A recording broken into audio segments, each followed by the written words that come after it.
2026 சட்டமன்ற தேர்தல் நம்ம தமிழ்நாட்டை பொறுத்தவரையில் ரொம்ப பரபரப்பாக தான் இருக்குது. ரொம்ப வித்தியாசமாக இருக்கும். என்ன காரணம்னா, இத்தனை ஆண்டு காலத்துக்கும் பார்க்காத ஒரு தேர்தல் களத்தை இந்த 2026 எல்லோரும் பார்க்க போகிறோம். என்ன காரணம்னு கேட்டிங்கன்னா, அதிமுக திமுக அதிமுக திமுகன்னு 2 திராவிட கட்சிகள் தொடர்ந்து 50 ஆண்டு காலமாக இந்த மாநிலத்தை ஆட்சி புரிந்து வந்த நிலையில் இப்போ திமுக தாவேகா அப்படின்ற நிலைப்பாடு மாறி இருக்குன்னு தான் சொல்லணும். தாவேகா விஜய் தலைமையிலான தாவேகா கட்சி ஆரம்பித்து அவங்க தொடர்ந்து அவங்க பிரச்சார பயணங்களை மேற்கொண்டு வர்றாங்க. அது மட்டும் இல்லாமல் இப்போ அண்மையில் அதிமுகவிலேருந்து செங்கோட்டையன் தாவேகாவில் ஜாயின் பண்ணதால் அது அந்த கட்சிக்கு ரொம்ப சுலபமாக இருக்குது அரசியல் நடத்துறதுக்கு. ஏன்னா செங்கோட்டையனை பொறுத்தவரையில் அவர் ஜெயலலிதா அம்மையாருடைய ரொம்ப நம்பிக்கைக்குரியவராக இருந்தவர். ஒரு மாநில அளவில் ஒரு கட்சியை நடத்தக்கூடிய தகுதி உள்ளவர்னே சொல்லலாம். அதனால் இப்போ செங்கோட்டையன் விஜயோட சேர்ந்திருக்கிறதால ரொம்ப சுலபமான ஒரு நிலைப்பாடு தான் இருக்குது. இந்த நிலைப்பாடில் அதிமுக 3வது இடத்துக்கு போயிருக்குன்னே சொல்லலாம்.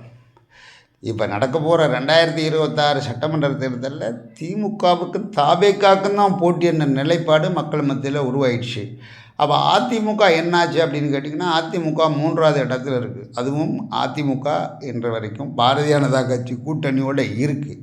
ஆனால் பாரதிய ஜனதா கட்சியை பொறுத்தவரை பார்த்திங்கன்னா, அண்ணாமலையோட பாரதிய ஜனதா கட்சியோட நிலைப்பாடு போயிடுச்சுன்னு சொல்லலை. ஆனால் அண்ணாமலை இருக்கும்போது நிறைய இளைஞர்களை திரட்டி கட்சிக்காக பயங்கரமாக வேலை பார்த்தாரு. அந்த கட்சி தினசரி ஏதோ ஒரு வலைத்தளங்களில் அந்த கட்சியை பற்றி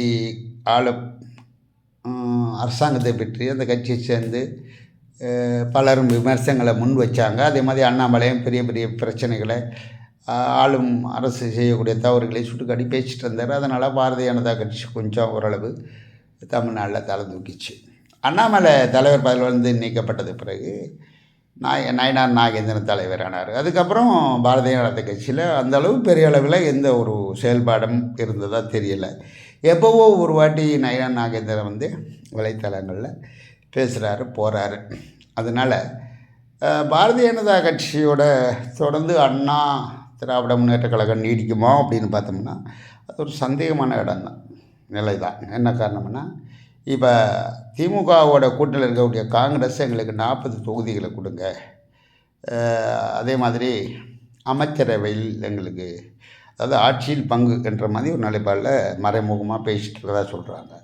ஸோ அந்த நிலைப்பாடில் இருக்கும்போது இப்போ அண்ணா திராவிட முன்னேற்ற கழகம் என்ன நினைக்கிறாங்கன்னா, ஒன்றுக்குமே ஒத்த தொகுதியை கூட ஜெயிக்க முடியாத பாஜகவோட நம்ம கூட்டணி போகிறத விட காங்கிரஸோட கூட்டணி போய் அப்படியே தாவேகாவையும் கூட்டு சேர்த்து நம்ம ஒரு டீமை ஃபார்ம் பண்ணி எப்படியாவது நம்ம கட்சியில் ஆட்சியை பிடிக்கிறோமோ இல்லையோ ஒரு 20லேருந்து 30 எம்எல்ஏ தொகுதிகளை பிடிச்சி வச்சுக்குவோம், நம்ம கட்சியை காப்பாற்றிக்கின்ற திட்டத்தில் இருக்கிறதா பேசிக்கிறாங்க.